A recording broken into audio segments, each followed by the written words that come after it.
December 3rd at 2 o'clock in the afternoon. And sorry.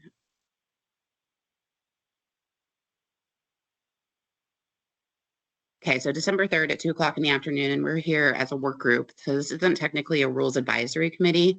It's just a work group to go ahead and talk about the license reassignment program.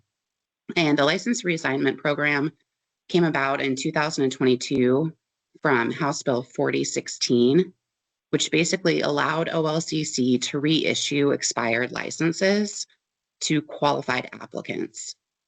Qualified applicants was not defined within that language. And so what this work group hopefully can help us do is narrow down what we consider to be a qualified applicant. So really quick, before we do introductions, I just kind of wanted to run through kind of the basis for the discussion today. So what we're hoping to do is talk about the qualifications for the license reassignment program in terms of something similar to a lottery.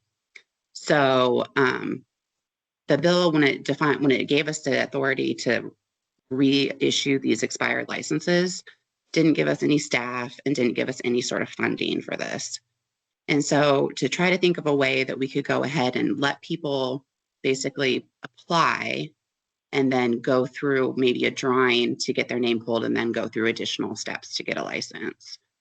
So that's why when I sent out the information on this, I wanted us to start thinking about 2002 Senate Bill 1579 as a starting point, which is economic equity risk factors. And we wanted to go ahead and incorporate that language, if possible, into other criteria that people could check off to be considered qualified. So with that, I wanted to do introductions, but I just kind of wanted to give everybody a little bit of the lay of the land, because this isn't as, it's not a normal rules advisory committee, like I said. So I'll start with OLCC. Shannon, do you want to start? Hi, everyone. Shannon Hoffeditz. I am the Director of Marijuana Compliance and the Interim Director of Licensing. Great, thanks. Melanie, would you like to introduce yourself? Melanie Musial. I'm the Director of Administrative Hearings at OLCC. I've also been assisting Shannon with the interim licensing duties. All right. And so next on my list, Marissa. Hi, I'm Marissa Rodriguez. I'm with Nimble Distribution. Great, thanks. Jeanette. Hi, everybody. I'm Jeanette Ward. I'm with New Project. Nice to see some of you. Kim Trujillo. Hi, this is Kim Trujillo, High Ridge Farms cannabis producer. Kim, thanks. 5 unread messages. Jackson. Hi, I'm Jackson from Natural Wonders Dispensary. Thank you. Anthony. Hi, everyone. Anthony Taylor. I'm the Legislative Director for Compassionate Oregon and serve as the current chair of the Oregon Cannabis Commission. Nice to see everyone. Thanks for being here. Jesse.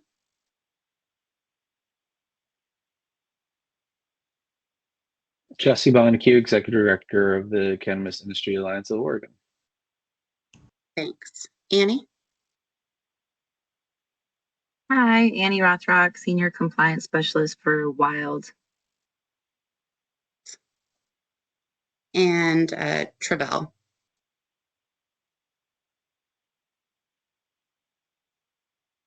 You might be on mute if you're trying to. Yep, there you are. Hello, everyone. Travell Bradford, co-founder of Cannabis Health Equity Movement, and also one of Oregon's hemp commissioners. Great, thanks for being here. And just so everybody knows, Dr. Knox and Travell decided to kind of take to both be on the work group so they can cover for one another if one of them can't make it. All right, so I think we could go ahead and get started. A couple of people joined after I gave a little bit of synopsis of what we're talking about here, but basically what we're looking at is setting up criteria to be considered a qualified applicant for the license reassignment program. And the working concept, which can always be changed, is that there would be a list of basically criteria. Let's say there's 10 things. And if a person wanted to apply, they would check the box for each of those 10 things that applied to them. And so if they had, let's say they met 8 of the 10 criteria, that would give them 8 entries into what we won't call a lottery, but what would be like a lottery. So the more of the criteria you meet, the more chances you have to be assigned one of those licenses. And like I was saying earlier, we thought that Senate Bill 1579 from 2022 with the economic equity risk factors would be a good starting place. Without, I should say this too, with the non-citizen equity risk factor removed. The only reason for that is there has been issues in the past with people being involved with cannabis businesses and when they're trying to get their citizenship. And we wouldn't want to put anybody in that situation, especially if they didn't realize what the repercussions could be. So I guess just kind of open it up if anybody has any thoughts of using those 4 criteria. And then at the same time, if there's other criteria that you think would be helpful for us to discuss today. And feel free, you can, there's not a lot of us, so I don't think we need to raise hands. I think we can just kind of go ahead and have a conversation, if that works for you all. And you're on mute, Jeanette. Blah, blah. I just thought it'd be helpful if we needed to paste what was in SB 1579 so people could know what the hell that was. Oh yeah, I can go ahead. I can run through it. I had it on the agenda as well. Let's do it. So like I said, the non-citizen one would be removed. We wouldn't be looking at that one. Another criteria is if somebody has faced discrimination based on their race or ethnicity. The third one would be their English language proficiency. Fourth would be socioeconomic status. And fifth would be residence or operation in a rural area. With cannabis, that one would be a little bit different because, I mean, we'd have to think about that a little bit more because quite a few rural areas don't allow for cannabis businesses, but somebody could reside in one of those areas. So if I could do a quick flyover, Amanda. Yes, please. The structure of those criteria in SB 1579 were tied. So we were doing 2 things. One, trying to reach communities who have an economic equity gap, which is why rural is in there. So, you know, what's the values, what's the principles? How did we come to this list of folks? Those qualifications were based on who's got an economic equity gap, who sits at the bottom of kind of the economic scale, and rural is one of them. That's something that obviously is part of this license reassignment program. We want to drive diversity. We want to give opportunity to communities who haven't had opportunity, but we're thinking about that in connection to the war on drugs. We're having more of a connection to that in the history of cannabis and the communities that have been impacted. So I think the list works as a starting place. I don't think rural makes sense. I don't think that strong connection is there. But we could debate it. And if y'all disagree, I'm fine. Like, I'm not throwing a stake on this. I love that we're at the table at all. And then the other thing I would put up would be potentially veterans as a category, and potentially people convicted of cannabis crimes as a category. So those are 2 that I'm throwing out as options, and then would love a dialogue. Oh, and can I ask real quick? So about the veterans, you and I were both in the same meeting where they were talking about, rather than using veterans as a criteria, somebody that had served in the military in case, for whatever chance, somebody while they were serving were caught with marijuana and were discharged. And Okay, cool.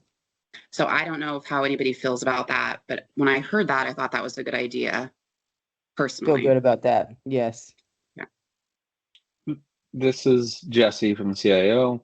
I agree with everything that has just been said. I was waiting for Jeanette to speak first because I know she spearheaded this bill in the legislature, but I was having the exact same thought about cannabis convictions, and that the rural piece is not essential anymore.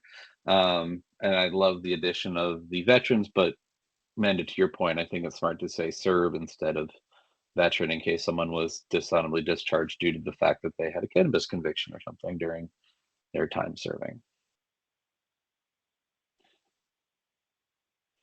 So that's just me confirming everything that was said as being supportive. Okay. Amanda, can you hear me? This is Yep. Anthony. I'm going to ask my question and then sign back out and come back on, but could you just reiterate what you said about veterans, please? Yep. So we were in a meeting and they were talking about, it was about marijuana licensing actually, and a state had made a criteria that you had to be a veteran to be able to get into the licensing. And there were people that had been convicted of marijuana crimes while serving and then were dishonorably discharged. And so they weren't allowed to say that they were a veteran. And I don't know a lot about veteran status, to be completely honest. But when I heard that, I thought that maybe it would be a good way to phrase it differently, just in case somebody had been in trouble for marijuana while serving, they would still be able to apply. Right, because they don't qualify as a veteran. Yeah, that's a very good point. Thank you very much. Yep. And I'll be right back. Okay, thank you.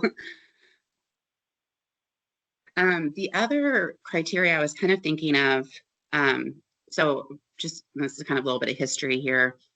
So there was a moratorium on marijuana producer licenses that expired back in 2022. And then a new moratorium started and was backdated. So there was about 3 months, I think 3 or 4 months, where people could apply for producer licenses. And then their application just got erased. So I was wondering if people thought it might be a good idea to include that maybe as a criteria. Somebody that had applied for a license during that time, but then for nothing that they could have done themselves, just got their application denied. Jesse? And you're on mute. Jesse from the CIO. I like the concept broadly speaking, but this goes to what my sort of next question is like, it's nice to have these criteria, but then there's a question of how do you apply them in the grading. So within that, there's a couple of things where I like the fairness concept of what you just brought up, Amanda. But I also want to make sure that it accomplishes what some of the initial inspiration behind this which was ensuring continuous access to folks who would have been locked out from, or not necessarily locked out, but hindered in getting an early license due to systemic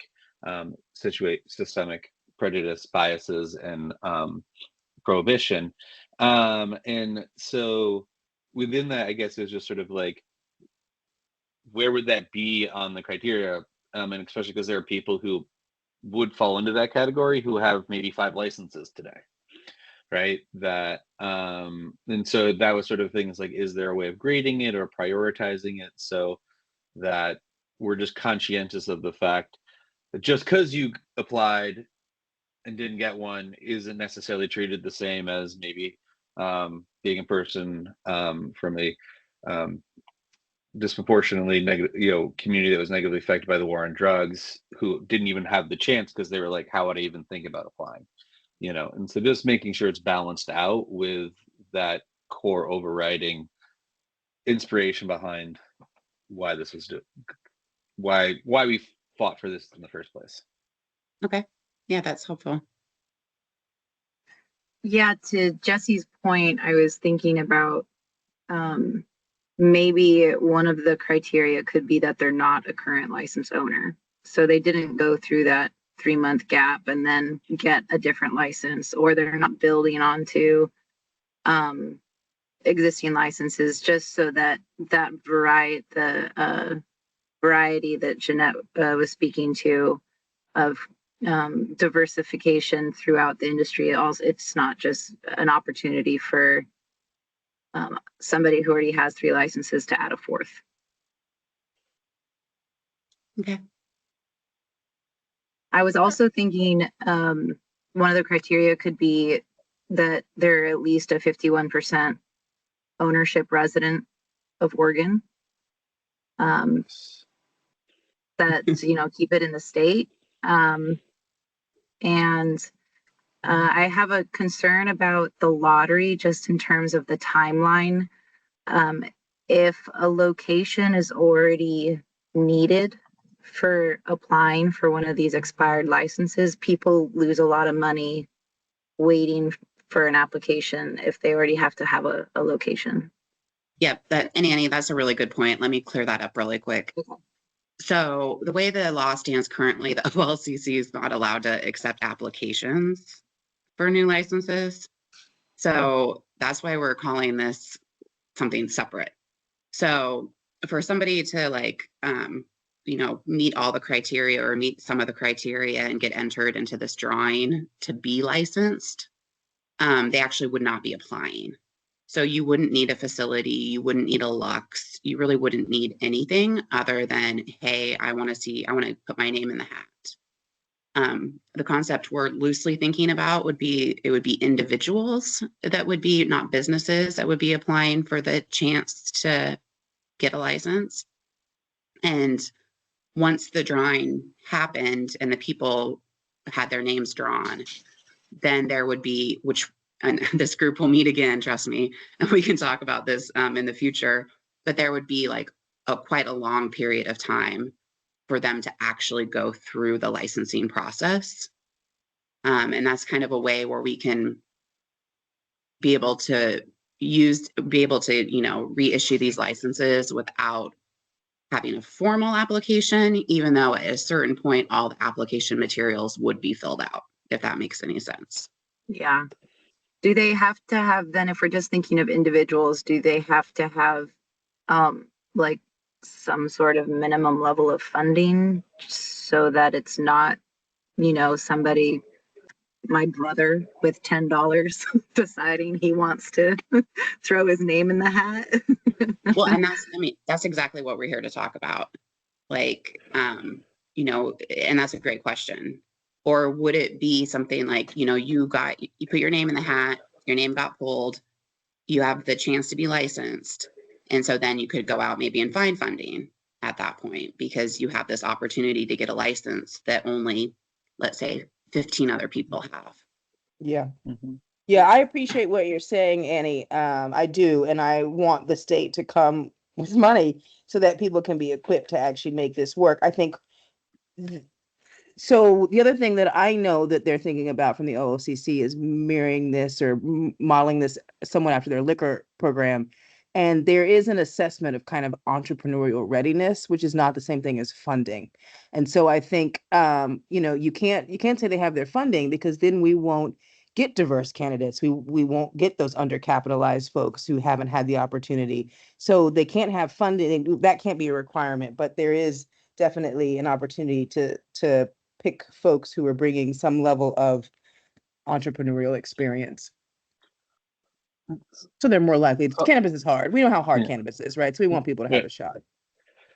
Yeah, I mean, and I really, you know, this is what Amanda just described as something we've had several conversations about for all the reasons that you can imagine. It's like, you know, for everything you just mentioned, is like, could we find a way to sort of say, if you find a licensable place, right, you can get the license and you're one of the, right, and that, I think the way Amanda's talking about it, I think they found a solution to that, and part of that was to give people the time to, you know, raise funds and get themselves up and running and find a location and not do it spending lots of money on all the things that, you know, building up a facility would cost without knowing you could get a license. So I really like that aspect of it. I do think there should be, you know, we should think carefully about what the timeline is, so it isn't someone like gets it, does nothing with it, and like somebody else loses out on it. But I like what Jeanette said about that entrepreneurial readiness piece, if that is possible. The one other thing that when we were looking at an early version of the an economic equity investment program is, and it was about cannabis, is we had criteria, some language around ensuring that someone isn't a straw man, and like could actually economically benefit from the license. So, and I probably can go and find that language again if that was interesting, but basically it was, some fairly broad but clear language that, like, someone must be a significant owner, and not just owner on paper, be able to have decision-making authority in the license and be able to like benefit substantially or significantly from the growth or prosperity of the business. And I thought it was really good language, but I'm curious how other people feel about that, because immediately when we started working on the Equity Investment Act and it was targeted towards cannabis businesses, I had several lawyers call me and tell me, I've already had my clients ask me how they could apply for this using straw man. I had someone call me, if you can believe it. I was like, I cannot believe you're asking me about this. So, I mean, yeah, so do I you, would like to have, like, for us to consider if there is a need or possibility of including that type of language.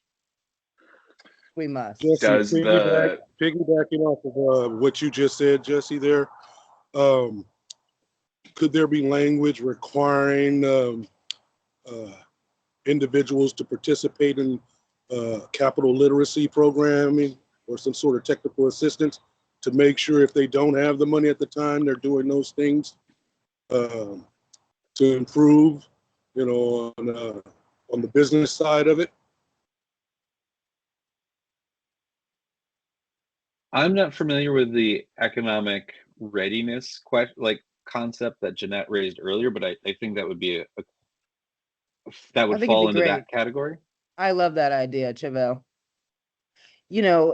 Funding is best, but step toward funding, if you guys could find it in your wallets to fund a technical assistance program, a financial readiness, a financial literacy, a funding readiness. We're doing a funding readiness one for Maryland. That could be really helpful.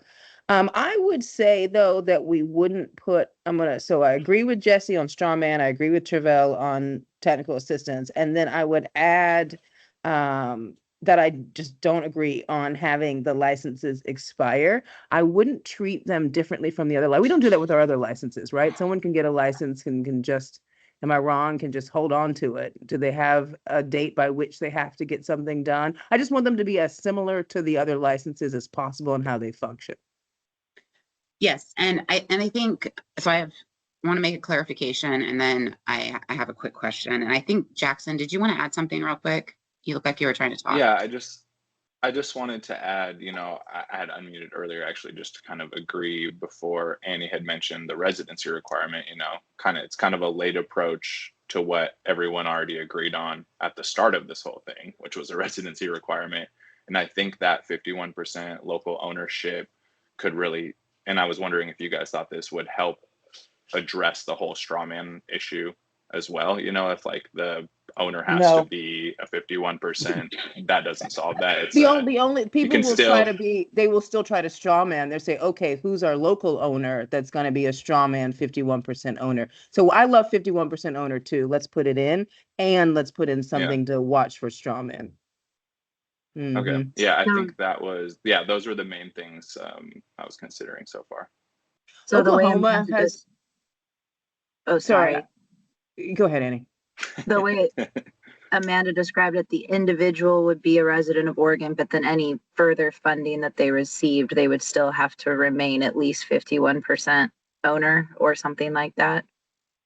And then the straw man stuff, which I'm trying to wrap my head around. That's my understanding. And just to make sure because I'm taking some notes here. So when we talk about, Travell, when you were talking about the capital literacy program or something similar to that, would that be something that would be like on the criteria, somebody would say, I agree to do A, B, C, or would that be something that would come after the fact that they would, after they have the chance to be licensed, that they would have do a program like that? Just so I make sure I'm getting my notes right. I think agreeing to participate in that particular program, these particular licenses may go to individuals that have the desire but lack all of the skills needed for entrepreneurship. But their dreams and desires shouldn't be stifled. So by having that capital literacy component there and technical assistance component there, it takes away a lot of the unknown, initially for these potential individuals. Okay, that's helpful. Thank you. And I just put in the language that I think we suggested to the legislature when we were doing this on what could be a way of ensuring, some level of financial benefit. Okay. And I definitely, in a future meeting, I definitely want to have the conversation more in depth about the straw man thing, because I know there is going to be, and I don't think today, I kind of want to focus on the criteria today. And I do agree that we could do something like somebody is saying that they're going to be a 51% owner in this business when it is licensed. But I want to, in the future, I want us to discuss also how long you have to be a 51% owner. Like, what if somebody gets the chance to be licensed and they're going to be 51% and then they have a chance to sell that license and make a ton of money 2 years down the road? Is that an option? And like I said, I wanted to bring it up just because I want you guys to know we're thinking about it, and we will discuss that type of scenario because I know that that's happening in other places. I have a question and a couple of thoughts. Amanda, right away you mentioned expired licenses. Is this pool of licenses limited to expired, and what does that mean? So the language is a little funky, unfortunately. So it's expired, canceled, and then also it includes suspended. But suspended does not work because that's still an active license. It's just under a suspension. So Okay. So it would just be canceled or expired. And for the most part, the vast majority of these types of licenses are expired licenses. And then when we talk about criteria, from what you've said, what I understand is like for every box that you check, you get a ticket in the hat, essentially, right? That's a concept, yeah. Okay, and then could some criteria maybe get multiple tickets? Like I'm thinking about some of this criteria, and like I would like to see people who have experienced discrimination because of race or ethnicity maybe get another ticket, like more Yeah, than I one. mean, that's totally something we can talk about. Like if something's weighted heavier than other things. Yeah, I mean, if our intent, to Jeanette's point, is to address the war on drugs, we know that folks who have experienced discrimination because of their race and ethnicity have definitely borne the brunt of that. Yeah, I don't see anything wrong with waiting. Oh, yep, Trevor, go ahead. That's very interesting and a great point. So would it be almost like a multiplier, so to speak? So, for instance, if a relative in your family, was arrested, okay, whether it was a parent or a brother, and that breadwinner caused the same oppressive,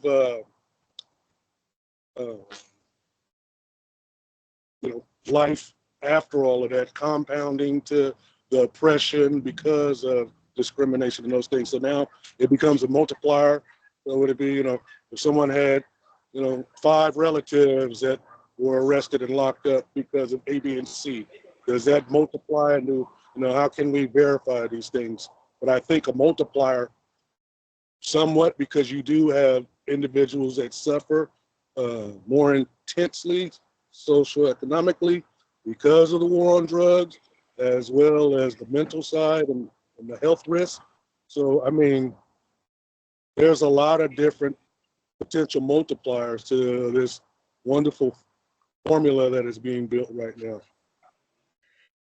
I guess Well, I and had I'm sort curious. of imagined that could be actually another criteria, right? That you or someone in your immediate family has been incarcerated for cannabis. I had just imagined that maybe it's a multiplier, or maybe it's just another. It's two in that box instead of one, right? Or I'm Well, not sure. Yes. so it's compounding, Different weights. absolutely, because not only the incarceration, but also the mental health and those other economical factors that compound, the policies that were put in place, years ago with this particular plan. So I digress there. Yeah, go Jackson, go ahead. I just wanted, what sort of a count of licenses, like what sort of volume of licenses are we talking about? Do we have like rough numbers on that currently?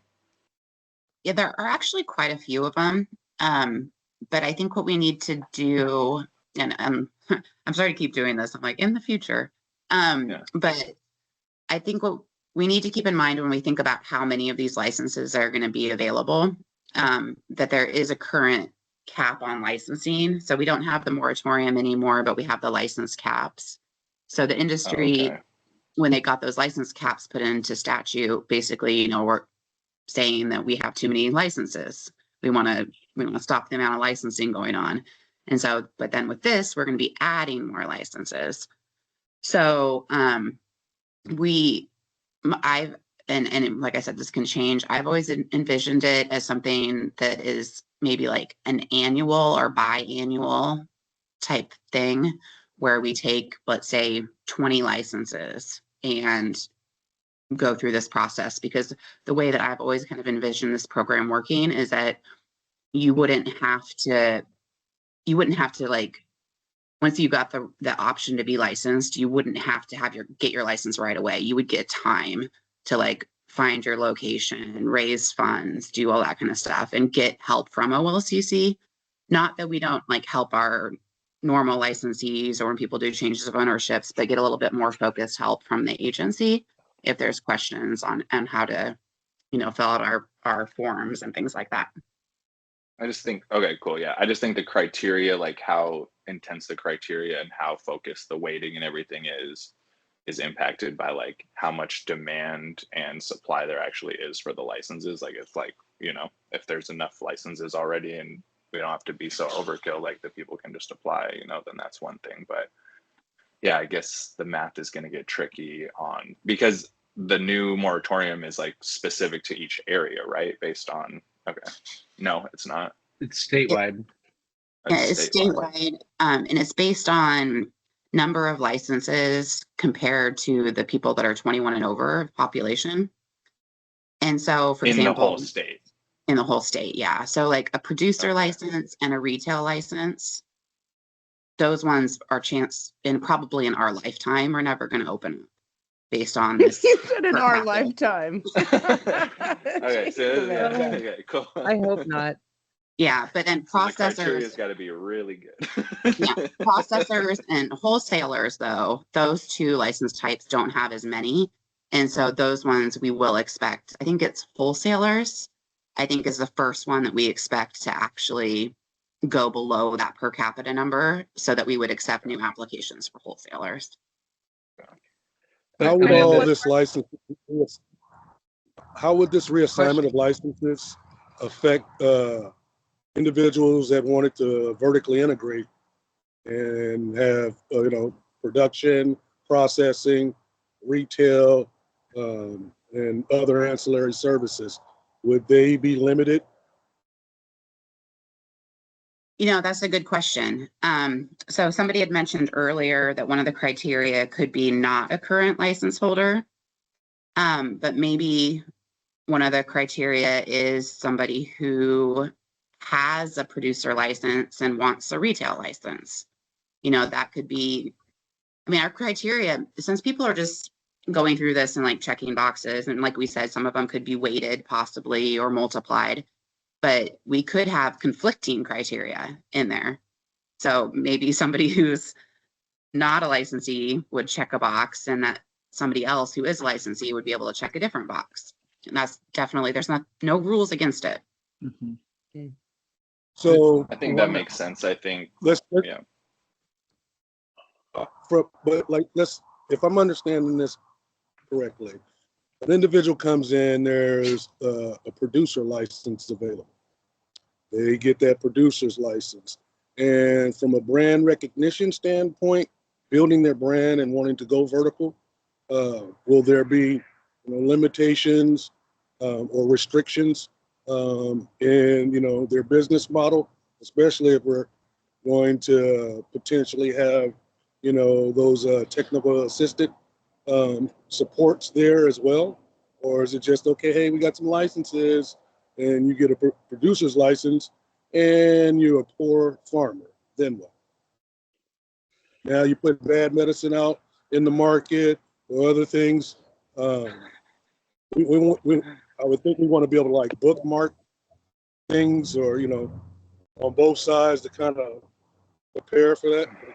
I'll digress again. This might be too much right early on in this first one. So maybe let me know if I'm getting this right. So somebody applies to get a chance to be licensed. They win out of the drawing. They have a chance to be licensed.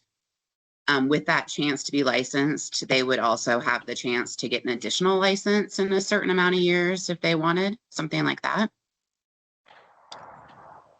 Yes. Okay. Yes.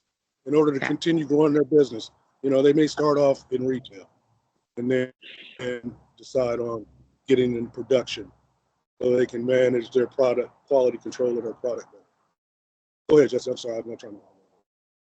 No, it's totally fine. This is actually, it's just, this is something we've been very disappointed in, is the inability to find funds in the state of Oregon to support new/existing folks who meet the criteria we discussed earlier, right? And it's just, it breaks my heart a little bit that we can't find actual money to do that. That being said, in sort of response, I think it's kind of in line with what you're saying, but to Amanda's point a little bit is, when we were thinking that there might be funds available, one of the things that I discussed with several folks and heard back from people is, if somebody met the criteria and had a license, that they didn't want to be locked out of getting those funds.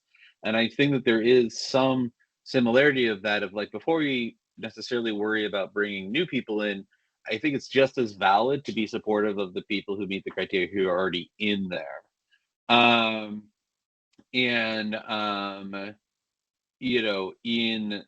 In the system. And like, I think there is a logic of being like, hey, if you have 8 licenses, that's not necessarily what we're trying to accomplish. But if you have that one license and you're growing your business, is this an advantage, a benefit that we can give to you if you otherwise meet the criteria? If could there be something with, you could get through this system, you can get a license you don't already have if you are an existing licensee, and how to thread that needle. Because I think it's just as important to, support the people who are already here and doing it, who meet the criteria as we discussed, as well as bring in new people and open that door. I might even argue, although this is just me right now, being like, it might be more important to support the people who've been fighting for years versus bringing in competition. Just my 5 cents, because this is a very hard market, right? And so I think there's a needle to thread there. If we can thread it, I think we should be open to that concept. Jackson, I think we're having like the important conversation that we're trying to figure out, how do we strengthen and grow a local, diverse, and healthy cannabis industry here in Oregon. And I definitely think that a big part of, that is definitely the residency approach. We want to prioritize people that are here. And we also do want to wait getting diversity into the industry, but also empowering people who are in the industry to continue to develop their businesses. So I think that is probably one of the hardest balances that we're going to have to try and strike. But I do think if we want to have like a strong Oregon that comes out the other side when we're ready to like export and do all these things, that helping establish and grow the businesses that are here probably takes a little bit of priority in my mind. You know, we've already been dealing with unlimited outside money pouring into Oregon, which had some of the lowest barriers to entry of any cannabis market in the world. And you know, all we've been doing is facing these zombie businesses that like go out of business and get resurrected again by some out-of-state buyer, and go out of business and get resurrected again, where everyone who's still here and has been doing this for 10 years has been competing with constant going out of business sales, which is really not sustainable for the industry for anyone's perspective. So I think definitely like growing the plants that we've already, you know, have roots and branches is a good key factor to like consider as we like wind our way forward. Okay, thank you. Marissa, you had your hand up as well. Yeah, well said, Jackson. I agree. I think it's really important to support the folks that are here. And to Jesse's point, it's tragic that we don't have funds to do that. I also am a slight bit concerned, but maybe there's an answer to this. Like, I love the idea of some sort of requirement to participate in a capital literacy or a technical assistance program, but I want to make sure that we have something good to offer before we require it. Some quality capital and technical assistance. To my knowledge, like Jeanette and New Project are the best at that technical assistance and capital assistance, but I don't know where, if they could fit in here, and she left us. She did. And so I put that on my notes. So I'll have it part of, you know, our notes for this meeting, and I can move that concept maybe forward to a future meeting where we can kind of discuss that a little bit more in depth, if that works. Yeah. And I think the only thing I'll say is it makes me a little nervous to have like something like that, where versus like an example of economic literacy is ability to, or willingness or agreement to participate in, versus saying it's a defining aspect, because some people might not need it, right? You know, like just like I think it should be something that is looked at and considered. Like I think we should again try and find a needle to say if there is that quotient of financial literacy and entrepreneurship readiness, that could be a criteria for that, but I don't think it should be determinative necessarily. That's my 5 cents. And I did have another criteria question for you all, because I've made some lists myself, but this is our first time, like, you know, discussing these lists. And one of the reasons I wanted Anthony Taylor to join us today is thinking about the medical marijuana program.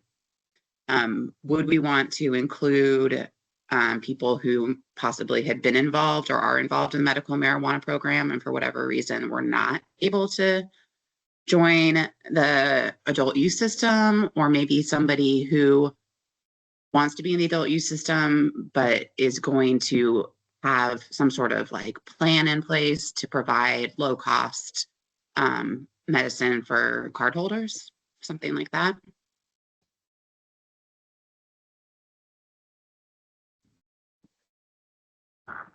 Are you looking for some input here, Amanda? Yeah, I mean, I'm just kind of throwing it out there. Two of the main factors of many of these OMMP growers coming into OLCC was jurisdictional issues where their city or county adopted out, and the other was the land use compatibility and the water issues. Okay. And I think to the water issues, we can point to the number of people that actually took advantage of transferring the up to 20 pound limit into the OLCC market. Not very many people were able to do that. And then the primary factor was that most of those growers just didn't want to be under the OLCC umbrella for whatever reason they had. So, but it's not a bad idea. The tricky part is if they're coming into, if their name is in the hat, are those issues still going to be an issue, like especially the jurisdictional issues? Yeah, and you're exactly right, Anthony. It wouldn't change any of the opt-in, opt-out, or water. It doesn't change water law, nothing like Right, that. exactly. So that's been their primary barriers. So while I appreciate the opportunity to provide some input, I'm just not sure many of them, or if any of them, would really be interested in a license. Okay. And That's and helpful. just as a one last thought, there are some that are growing for 3 or more patients that might be interested, maybe, but again, those, the issues I mentioned would probably be awaiting them on the side of staying away from the OLCC. Yeah, Thank you. yeah.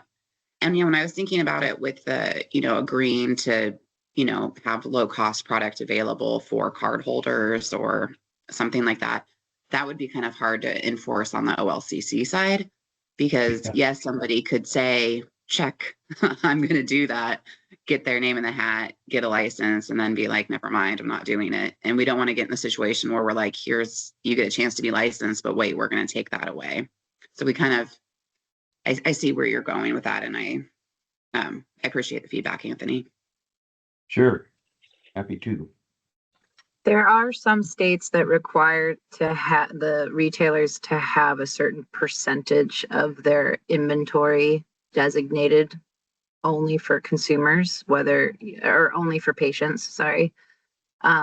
Illinois does that. It gets a little tricky and it is hard to enforce. So that's what I was gonna say. I think that's been tried elsewhere and it's showing cracks. Okay, that's good to know. But Well, I mean, and also, if I may, just really quick, we have the opportunity for all producers and retailers to provide free cannabis to patients. They Yeah. just have not taken advantage of it, and partly that's due to the business model and the tax structure that they have to work under. They're not retailers, so they don't have that issue, but filing their taxes and all that is just tricky. So while we have that in place, I don't think anybody's really taken advantage of it. There have been a couple of dispensaries around the state here and there that have at times offered free products on a very limited basis to some patients. So there is that. But yeah, we just haven't been able to make that connection from the OLCC producers. They're allowed to increase their canopy by 10% if they want to designate 75% of that harvest from that additional 10% to patients for free, but nobody wants to step up and also they can segregate a certain amount of their canopy and donate 75% of that harvest to patients. But again, no one has stepped up to do that. Well, most of the growers I know aren't even growing at capacity. They've got rooms turned off or field unplanted because they can't sell all their products. So I think that takes away a lot of the incentive. We've seen, the medical side dwindle basically against all of this stiff competition. These people, we had tons of farms participate. We used to give out cannabis every single Friday. I can't even count the pounds that we've given out. And almost all of it was donated from farms that we'd worked with for a long time from the old medical days, because when we were medical growers, we all grew cannabis and gave it to our patients on a regular basis so that they could have medicine. And that's basically all of the growers that we still work with started under that model. And a lot of those people are gone now. And a lot of the people that are still here can't afford to subsidize patients and compete in an industry that, let all of this out of state money come in. Yeah, it's definitely a factor. You know, again, it's the business model and the tax model that's really prevented a lot of this stuff from happening, even though the mechanism is in place. So, yeah, it's still an issue, and it's really sad on the patient's part because, patients spend $50 million a year in the stores, right? And they should be getting their cannabis for free. But again, the mechanism's there. It's just the business model and everything is just precluding everybody from really jumping in and re-implementing the cannabis giveaways, the free flower and the free pre-rolls and things like that. So maybe we'll get back to it one day. I certainly hope so. But going back to Amanda's original question, though, do people have any concerns about sort of treating medical growers or licensees similar to existing license like OLCC licensees? Was that sort of the question, Amanda, of like giving credit to people who are in the medical space? Yeah, I mean, when I've been thinking about this, criteria for this program, I was thinking about ways to really, like, for example, like earlier today when I brought up people that had an application in before the moratorium was backdated. I mean, to me, those people applied because they wanted to be in the license system, whether they had a license already or not. And then that option was taken away from them. So for me, thinking about both, the OMP growers who maybe didn't have an opportunity, or maybe they were in an opt-out jurisdiction, maybe they're not anymore. It was people who wanted to enter the license system for whatever reason and had barriers in place to them entering the license system. Because I think, like Jackson was saying earlier, I mean, we had low barriers to entry in Oregon. And so pretty much a lot of people who wanted to get in were able to get in. But in my mind, capturing those people that for whatever reason weren't able to get in is one of the goals of this. I think that leaving the door open for medical is definitely something. I have a big soft spot for WMP, so I think medical growers should be able to like get their stuff into the system at like an unlimited amount as long as it's tested and put into the system, right? Like I think we want those people participating, and I even think that's more important than people who tried to like get in that like small little window. I think this is the foundation of like what built cannabis in Oregon is the medical program. And I think it's important to like continue to acknowledge that and find ways to give back to the medical growers and the people who are going through the patient registration. Working in retail, we pretty much encounter half of our customers self-medicating without a card.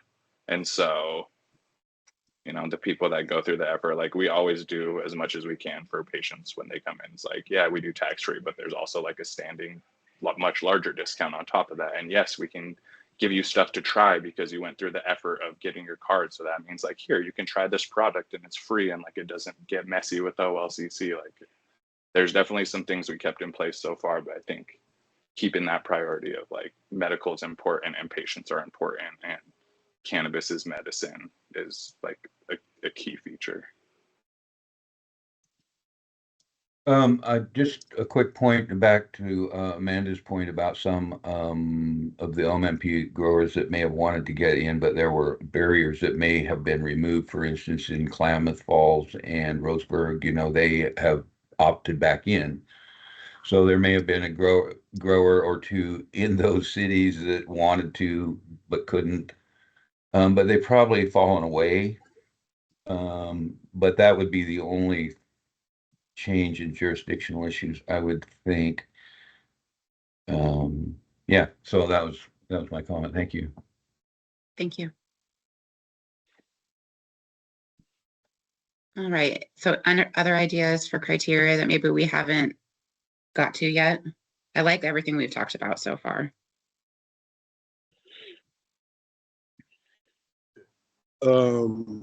Just a side note that they grow good medicine. How much medicine is out there in the market that is horrible, okay? Absolutely horrible. And from a patient perspective, the whole purpose for the program was medicinal. Then we add the recreational, it's still underlying medicinal. As Jackson shared, there's plenty of individuals that self-medicate. Just because your material tests at a certain number doesn't mean it's good medicine. I just wanted to throw that out there because really, once things begin to open up doors so where that export piece is in place, the whole branding that we want to do and still be focused on is Oregon medicine is the best in the world, and continue to build on that. You know, it's nothing worse than seeing individuals go to get material, whether it's medical or recreational, and it's all about the THC numbers with little education about the proper terpenes. So I like to call it kill zone, KIL zone, keep it lit. Good, good medicine, you want to keep it lit, the rest has to quit because it's two sides of it. It could be bad for you, just throwing that out there. So if it's all about that branding component for the whole state, maybe I might be going off on a tangent right here, but yeah, we don't want, well, I wouldn't want a bunch of people coming into the industry growing bad medicine and it's being marketed as Oregon grown or branding. So I'll digress again. No, thank you. All right, so I can kind of run through a little bit here. So just what we've talked about a little bit. So keeping in the criteria from 1579, Senate Bill 1579, possibly removing the rural area section of that because it may not necessarily apply to cannabis businesses. People that have served in the armed forces, marijuana convictions, and that one could possibly have a multiplier on it. And also, for all of these that we've talked about, having them weighted in a certain way where some boxes you check will be worth more than just one entry per se. Both a current license holder and a non-current license holder, saying that the person who is putting their name in the hat is going to be a 51% ownership of the license and an Oregonian. Somebody who was involved with the Oregon Medical Marijuana Program, maybe putting some dates on that, up till right now, but maybe backdating it for a while as well, because they have all the records of that. And then talking about either here in the criteria or elsewhere in this, the option of some sort of capital literacy or technical assistance program. This is Jesse. Just one thing is, even though I put in some language that is 50% one owner piece, we ended up not going with that language. Just because, I can't quite remember. I think it was the thing that was, because people can make that look on paper without having any financial benefits. So it's more important to have after reasonable voting rights or net profits was deemed more important, if I remember correctly.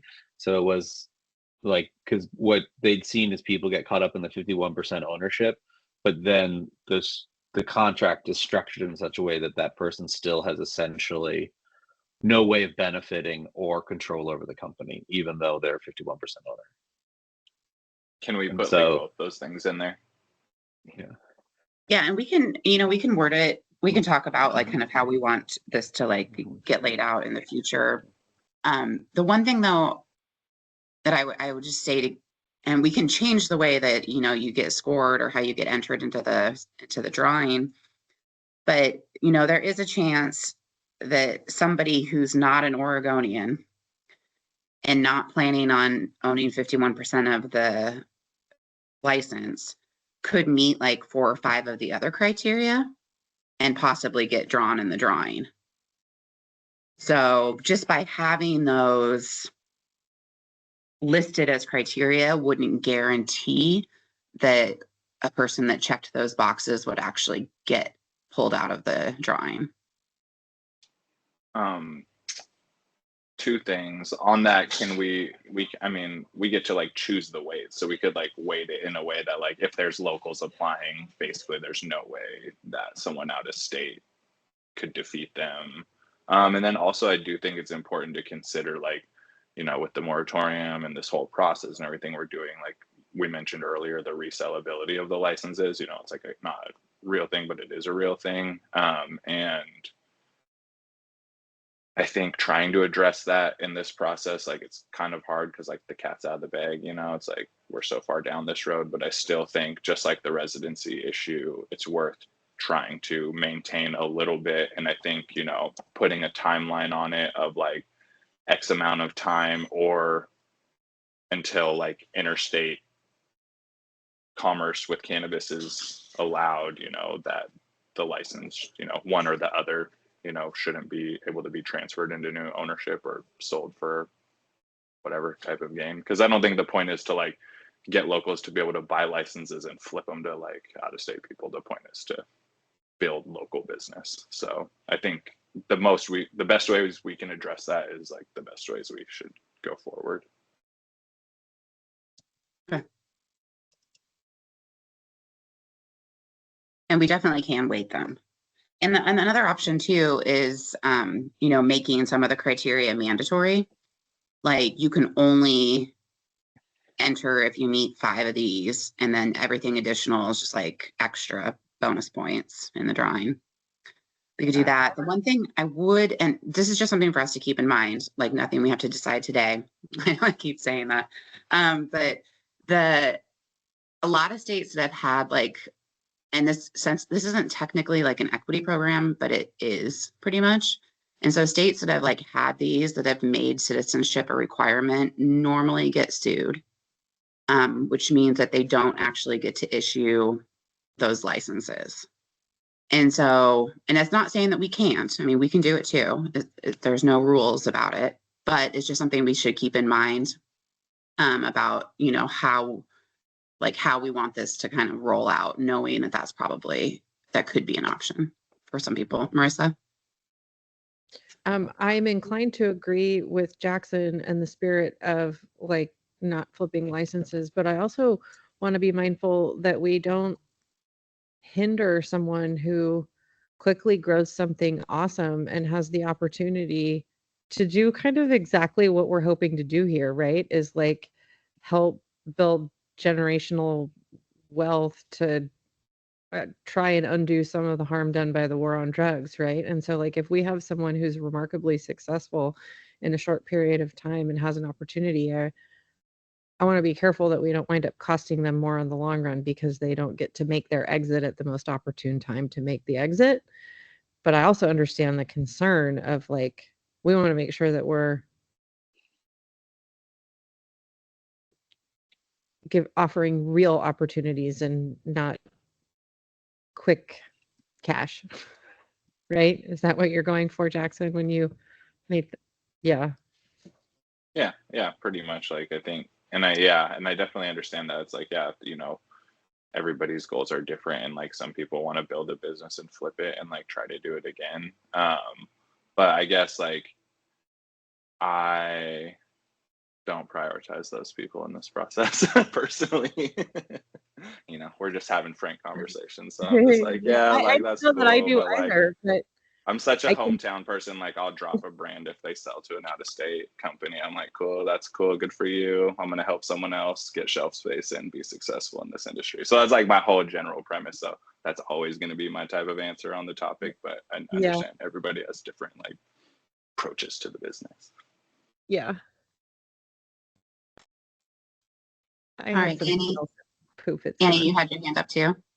Yeah, I mean, I was trying to think about how we could stop people from directly flipping the licenses. I mean, when Arizona had their lottery, it was a limited lottery, so they were automatically worth $4 million, and then they were just sold.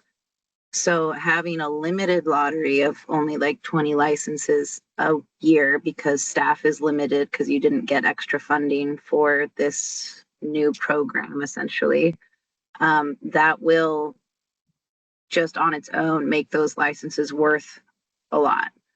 But maybe if we put like maybe they have to wait a year from the time that they start their operations, not from the time of getting the license, but from the time they open their operation, maybe a year, 2 years, I think would be reasonable to then allow them to sell that license to, you know, someone qualified with the OLCC, but because it would be a license, it would be a license transfer at that point, which OLCC has to approve.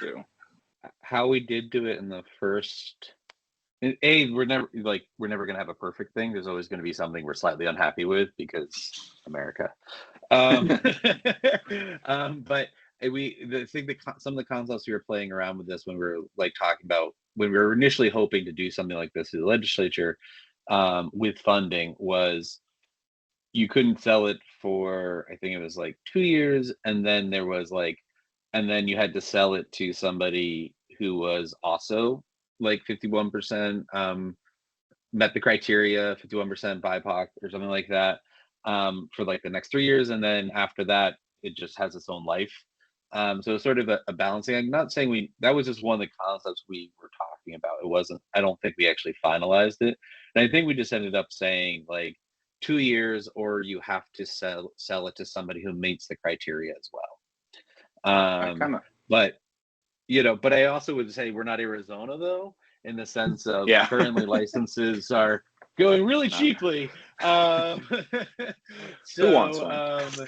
might be less of like some of this might be less impactful than it was when we initially started these convos, because I mean, someone can go and buy a license for $50,000 to $100,000 right now, mostly. So, but I do think having some sort of time limit does make sense of, hey, if you get a special thing, there is this one criteria if you can't sell it for 2 years, or if you do, like, it has to be sold to somebody who otherwise meets the similar criteria. But I'm not sure how you enforce the second part, especially if there's like a lottery in place. But those are just some of the concepts we had been thinking about to address this. Honestly, I think the 2 years personally is almost enough with the the initial residency issue, and then the 2 years, that was kind of what I was thinking in my head, just initial idea wise, either that, or I do think it's different when, if ever, we get to export and act like normal businesses and do interstate trade. I feel less, I still like local, but I'm not gonna feel the same way as unlimited money can come in but nothing can leave. It's a weird dynamic right now. But I do think at least something like a 2-year approach where it's okay, you got to get licensed, you got to operate, you got to money has to be getting spent in our economy to start that clock and get it running. So I think that sounds smart. Okay, and that's really helpful too, because I definitely want to talk about this in a future meeting, and this kind of gives me a head start on how to frame it, because we do have change of ownerships as part of the regular licensing structure, and as Jeanette mentioned earlier, trying to keep this license as similar to the other licenses would be the best for everyone. It would be less confusing for people that are getting the license, and then also less confusing for us. But yeah, so this is super helpful. I just wanted to also add, sorry, I should have said this first. For a qualifying condition or checkbox, how do people feel about individuals with disabilities? That might kind of cover the medical side of the population who may use it, as medicine, have disabilities, who may not otherwise be able to have the support to start a business like this, but if through this program would have that additional support. I think that could be a good qualifier. I like it. Yeah. And I think some of these too, at least in my mind, some of these will be attestations. Because some of these things, for example, discrimination based on race or ethnicity, that's not something somebody can, I'm going to be prove it, that's not going to happen. So there's some things that will be attestations, but then in line with all of the OLCC forms and documents, you know, the person will be signing off that they're telling the truth. Mhm.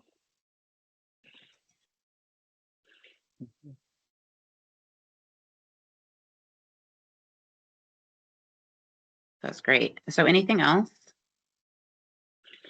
The only final thing, and I'm trying to remember if this was in rulemaking for Business Oregon's Equity Fund or where this came up, but there was a big long debate, and I can't remember, it was just internal about,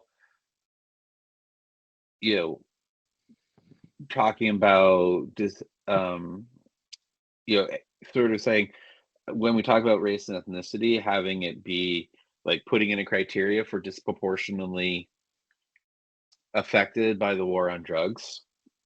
And there was like, and I wish Jeanette was on, because I thought she had like, there's pretty clear like statistics on this that we can point to that say this, but I'm not sure if people are comfortable with that, but that was something I feel like we discussed at one point of saying, you know, tying it to also the war on drugs. More so, you know, we talk about criminal convictions, but there's also the populations that were statistically targeted at a higher rate than Caucasian folks, for, you know, despite similar patterns of drug use, or actually less than. So it was When just you're another thing. So like discrimination based on race or ethnicity that ties into the war on drugs. So like making that part of that criteria. Mm-hmm. Or an Yeah. additional criteria. It sounds like an additional criteria. It was actually built into when we were talking about it. It was part of like, you know, that was sort of a defining characteristic. And it was controversial, I'll admit. But yes, that was something that came up. I definitely like keeping it separate from the marijuana, because the marijuana conviction is something that can be proved, right? Right. Like, but the discrimination, like I said, we're not proving that. That's, you know, because discrimination can come in very many different ways. And I don't think that it's OLCC's place to say, oh, no, that's not discrimination. Right. So I think that that's, if somebody checks that box, like they get it.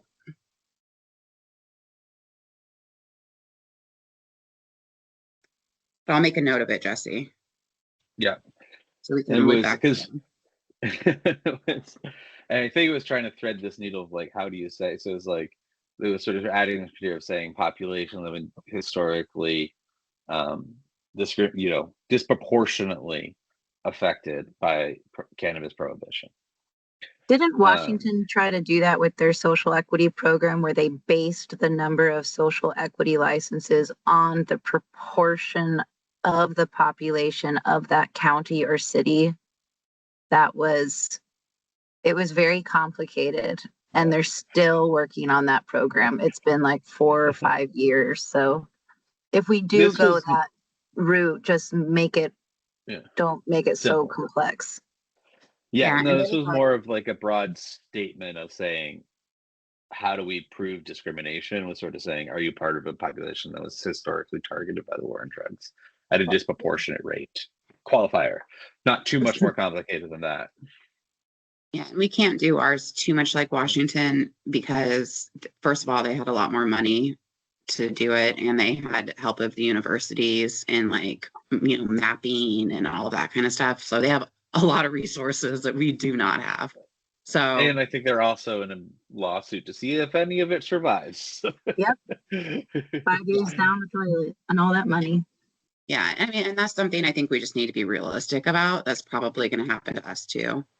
But I think it's important that we try, especially since the language was in the bill and it's something that we have at our disposal. And I can say the language from that bill that you put out on the can was like written carefully to survive legal challenges, and I think as of yet hasn't experienced any.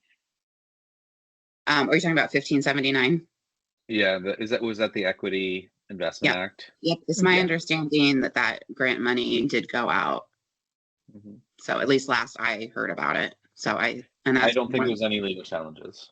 Yeah, that's one of the main reasons I wanted to try to include as much of that as possible, because it's good language, and so far it's standing up. So that's great.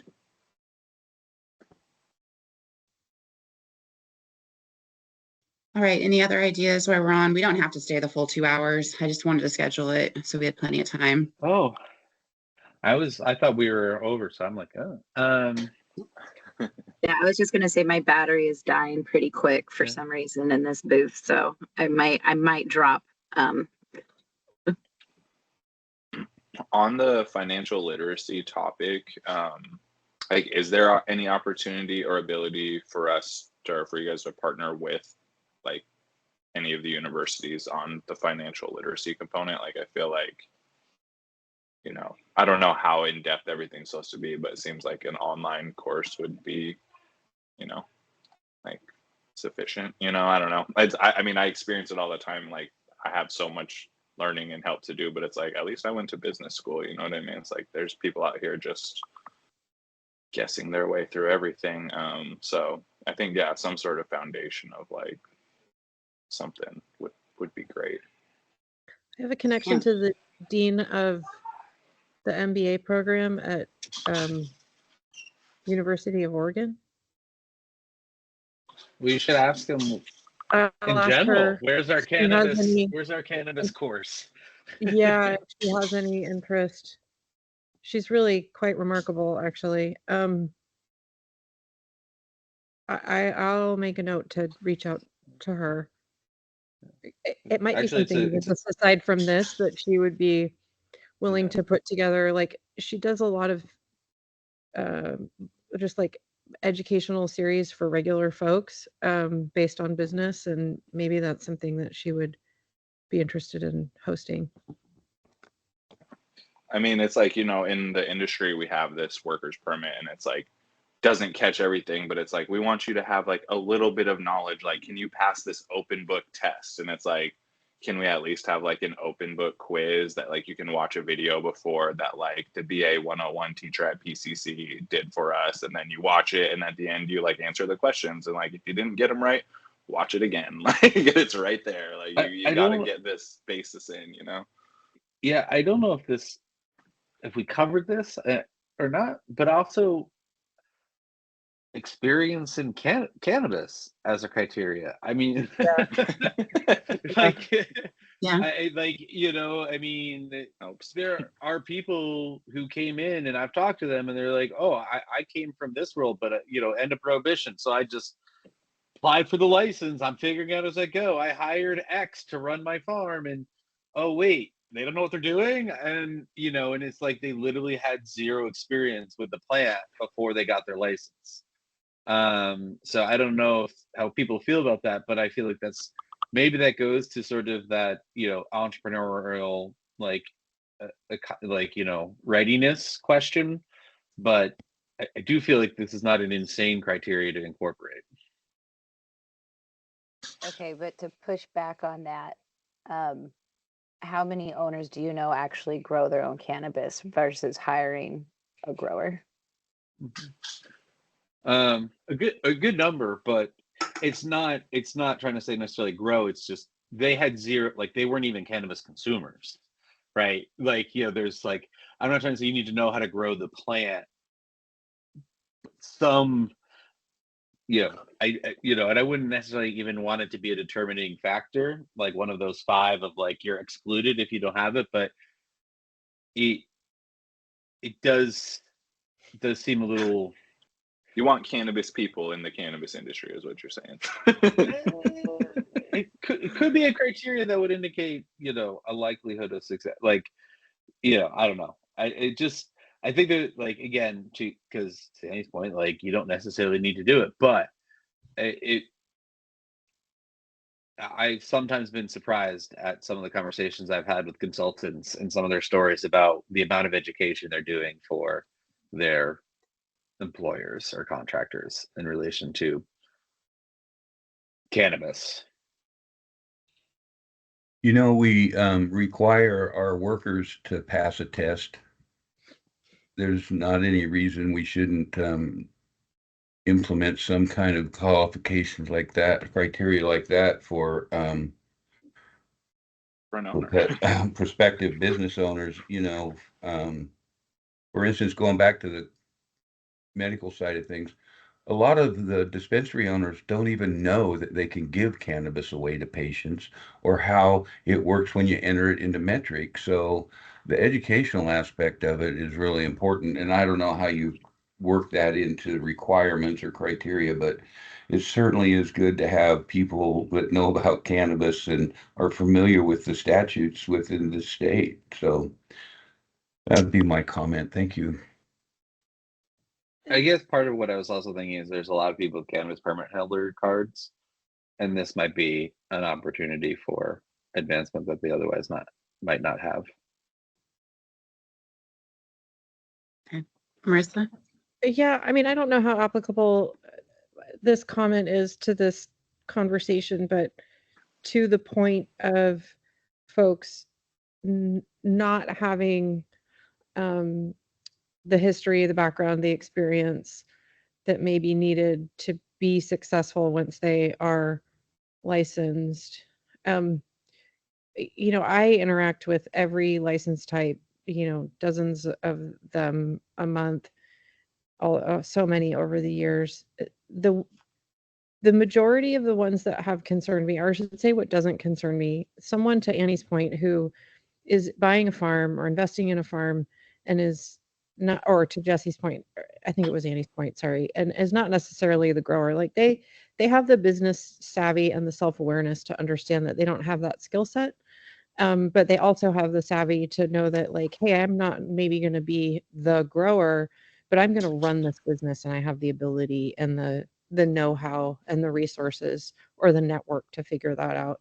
And same with processing, because of all of them, producing and processing is a very specific skill set that you really do have to have either the experience yourself to know how to grow the thing or make the thing, because both of those are really thoughtful projects that you need to undertake. The one that terrifies me, and I hear it all the time, is people who think because they like weed that they will be good at selling weed. And Jackson, Well, that's why people, to your point earlier of like people come and go because they think that just because they like it, retail is its own profession. To the level of processing and growing, retail is a professional endeavor that requires study and diligence and thoughtfulness. And the folks who have been around for 10 years, like Jackson, are unicorns. Well, thank You're very but I do think like this is important, like, if our goal is to have like keep building the industry, this like financial literacy should be specific to our industry and like should address things that you uncover. It's like, so I go to the IRS Taxpayer Assistance Center every 2 weeks, and I personally know the director of the assistance center. She was just a regular officer when I started going there, and I asked them the other day if they know what 280E is in the tax code, and literally none of them, including the director, are familiar with this tax code. And so the expectation that your average business owner who like steps into the field is going to have like any grasp of this or like how it really applies, I think is like a really crucial learning curve. I have employees who like make cash in the legacy market and do this and that, and they're like, okay, I'm going to go like start my adventure, I'm going to have the lowest price, best hash, blah blah blah, and they're like talking through the numbers, and I'm like, okay, like where are you factoring in these components of operating a business, in Oregon, in a Schedule 1, trafficking field, and all these different things. And it's like, oh, all of these things start clicking, and they start to realize, okay, I actually have to plan my business different now that I'm getting this information. So like, I think, people like Jesse and Jeanette have some of the best on the ground feedback of what has been the stumbling blocks for people as they like go out of business or as they try to start their business. And so I think really addressing the issues that have arisen in terms of financial literacy in the cannabis business world. I mean, I think it would be as big for the Oregon cannabis industry as liquor, like having our centralized liquor distribution system has been for Oregon liquor. You know, I think I really want to see the OLCC be able to do more things to build the local support and build the local industry the way that they have with alcohol in cannabis. And I just don't think, I think part of it came from having alcohol people in charge of cannabis for so long. But I think hopefully we're like rounding that corner and having some transition and having some like real people at the table who understand, you know, what the obstacles are and like where we want to see the industry in 5 or 10 years. To add to that, I would,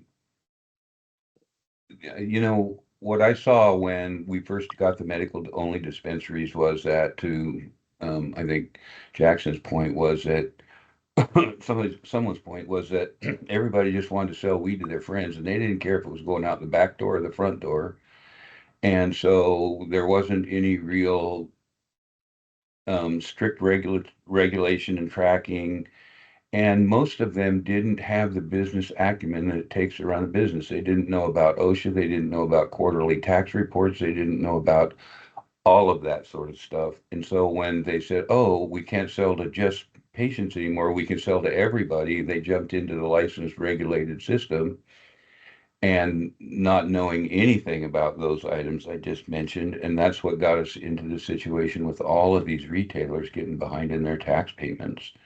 And so it really is an important aspect of being in not just cannabis, but all businesses. And I've had a couple of my own over the years, but it really is important that they have the capability to be a business person because, as Marissa said, retail is its own animal. And if you have ever had any experience behind a cash register facing customers, it's it is it's its own animal. So it's important that we have this this education and acumen before we get started in the businesses. And however we manage to make sure that that's who's applying for these licenses, however we do that, I think it's a good step forward. Thank you. I don't want to. This is Jesse. I don't want to over like sell my point of on like some sort of experience in cannabis because, you know, people come from all places, but you know, I do think finding a way to consider it, you know, might be smart because like Marissa, you mentioned the processors. I've also heard from people who sell process equipment that after they sold it, they literally got calls from people being like, "Who's going to show me how to use it?" Can you come and show me how to use this machine? And they're like, "Wait, you bought it and you don't? Oh, okay, you know, just Yeah, so hundreds of thousands of dollars on a machine that you don't know how to use. Yeah, and so that's that balancing act I'm trying to say is like maybe we should see like how much are they aware of what they're getting into, like because you know we have no bankruptcy protections, right? It's a unique beast. So that's sort of more of my point of like, do you really understand what you're getting into? No, I think this is helpful. And then I had on the agenda, so just a couple of things to kind of like get us going on the end of this meeting.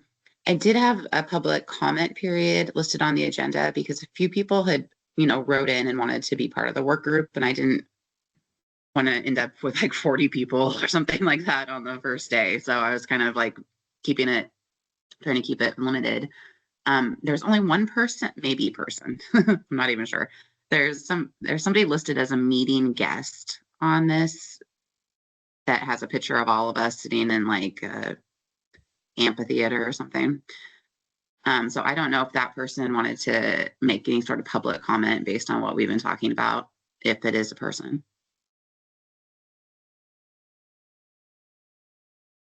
Okay, I'm guessing. Can everybody see that square? I can see meeting guest, but I don't see the amphitheater thing. But when I was having technical difficulty when I first logged on, I was seeing an amphitheater. Oh, maybe it's. But it could be like from when you logged on and then logged back off is very possible because would be weird, wouldn't it? Teams sometimes does that. Oh, really? Yeah. Okay. Okay, that makes me feel better. So there's nobody on the call that is not part of the group. So there's no public comment. But I think I will keep that on the agenda for future meetings. Just that way people, if they're listening or want to add their thoughts to it, they'll be able to. I don't have a meeting scheduled for our next meeting, but I'm hoping we can probably meet again in mid to like later January after the holidays, and kind of build on what we've talked about today. And kind of my goal would be to talk more about in depth about the 51% ownership, like straw man, like those type of things. So what I'll do is I'll give you guys plenty of notice as far as like concepts that we want to go over in the meeting, like probably a couple weeks, if not more notice, so everybody can have time to get their thoughts together about the next topics. And I'll also include what we talked about today as kind of just like a running list, so that we can kind of reevaluate things as we move forward through the process. Anthony? Anthony, you're on mute. There you go. Yeah, I saw that. Thank you. Just one quick comment. I wanted to circle back on the veteran issue. A veteran is considered a veteran unless they were dishonorably discharged. So perhaps if that becomes part of the criteria, or people that are allowed to put their name in the hat, it would be required that they just provide a copy of their DD-14 to verify that they've been discharged, rather than I can't remember how they say it, but dishonorably discharged. It'd show up like on their DD-14, something like that. So that's the same kind of documentation that's required of OMMP veterans that are seeking 50 or 100%, that have 50 or 100% disability, seeking reduced card fees and not having to see the doctor. So that's just real quick. I wanted to get that in there. That's perfect. I would have saved me some time trying to look up what form I'd ask for. Welcome. That's great. So I really appreciate everybody taking the time to meet with us today and to talk about this, and look forward to seeing everybody again in January. So unless anybody has any last thoughts, I think we can go ahead and get out of here a little bit early. I have one thing. When we're talking about 51% ownership and the straw man challenge, is there a lawyer who could join us that might be able to help us understand how a business structure could be set up to make sure that doesn't happen? And we don't need an answer right now. I'll think of who that could be also. I mean, I can ask Gabe about it. I know he's been on racks before and stuff. He might at least have some ideas, even if he's not able to join. Great. Yeah, and I'm happy to add people to future meetings that aren't part of like my initial list of people for the work group. And just a reminder, like this, like I said, is a work group. So everything that we're discussing here is just like conceptual.